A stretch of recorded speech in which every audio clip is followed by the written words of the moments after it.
One nation one election की सोच को लेकर पूर्व राष्ट्रपति रामनाथ कोविंद के नेतृत्व में एक समिति गठित की गई थी, जिसमें यह जांचने के लिए कहा गया था कि देश में एक साथ विधानसभा और लोकसभा चुनाव कराए जाने चाहिए या नहीं। समिति ने इस मामले में जांच पड़ताल करने के बाद अपनी रिपोर्ट सौंपी है। रिपोर्ट में पूरे देश में एक साथ लोकसभा और विधानसभा चुनाव कराए जाने की सिफारिश की है। भाजपा नेता मनोज कटारे ने समर्थन करते हुए कहा कि इस प्रक्रिया के लागू होने से देश में एक बहुत बड़ा समय बचेगा, जो विकास के काम में इस्तेमाल होगा। विधानसभा या लोकसभा के चुनाव में लगभग 6-6 महीने प्रभावित होते हैं।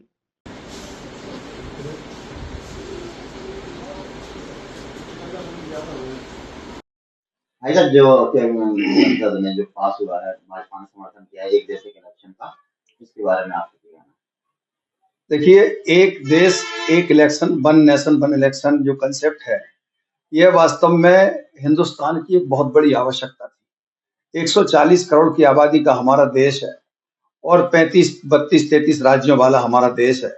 यहाँ पर हम जनसामान्य में एक चर्चा अक्सर सुनते थे, अगर आपने भी ध्यान दिया हो, कि लोग जो सामान्य लोग हैं, जो जागरूक लोग हैं, वो अक्सर ये बात करते थे कि हिंदुस्तान में 365 दिन चुनाव चलते हैं, और ये बात सही भी थी। और हमारा पहले लोकसभा का चुनाव होगा, उसमें हमारे 6 महीने बर्बाद होंगे, फिर विधानसभा का चुनाव होगा, उसमें 6 महीने बर्बाद होंगे, फिर हमारे स्थानीय निकायों के चुनाव होंगे, फिर पंचायतों के चुनाव होंगे।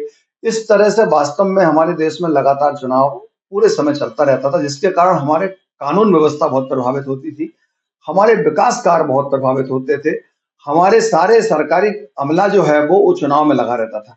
इसलिए नरेंद्र मोदी जी की बहुत महत्वाकांक्षी ये उनका विचार था कि वास्तव में देश को वन नेशन वन इलेक्शन के कंसेप्ट पर लाया जाए, जिससे कि इलेक्शन एक बार में लोकसभा और विधानसभा के चुनाव हो जाएं, और उसके 100 दिन के अंदर हमारे स्थानीय निकायों के और पंचायत के चुनाव हो जाएं, जिससे एक बार अगर इलेक्शन हो गया, इसके बाद 5 साल लगातार हमारा देश, हमारा प्रदेश, हमारा जिला विकास की गति के साथ आगे चलता रहे। और हमारे शासकीय कर्मचारी हैं, हमारा पुलिस प्रशासन का अमला है, ये अनावश्यक, इनको एक प्रताड़ना ना हो, इनको अनावश्यक किसी उस काम से बचें ये, और जिससे ये विकास के काम में सहयोग कर सकें।